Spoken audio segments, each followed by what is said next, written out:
and can we talk a little bit about, not only was your husband sick, but you also have your own chronic healthcare challenges. Yes. And you homeschool 2 children. Yes. And you moved from the city to the country. So you kind of had a lot going on your plate. Lots of changes. Lots of changes, and you didn't have time for this, right?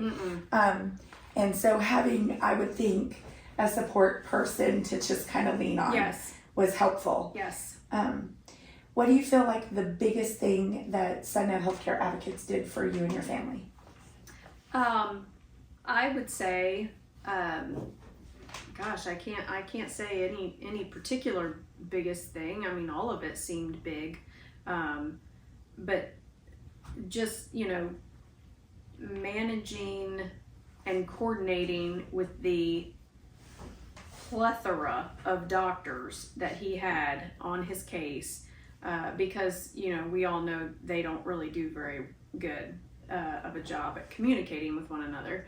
And so to have someone kind of running that ship and pulling all the information from everyone, because I would have been on the phone 24/7 trying to get this person to tell me an answer to this question, and this doctor and that nurse and that social worker and so to have someone that just got all of it for me, where all I had to do was text or call and say, I don't understand what's going on, can you, and you would just get the information, and I didn't have to worry about it. I could take care of the kids, or I could take care of the animals here or whatever.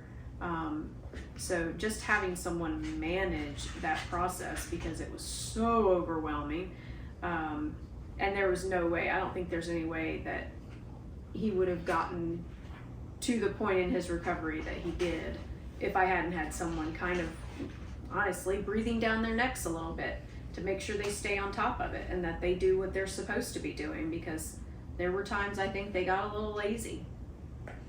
Well, and I want to kind of add to that, because that is obviously your perspective, but as a healthcare professional, I know that in our hospitals today, we're overworked, understaffed, and probably underpaid. So I want to clarify that it's just overwhelming even for the medical staff to be able to navigate even all the people that they have at one time. Oh yeah. Specifically nurses, and nurses were probably the best resources. They were amazing. Yeah.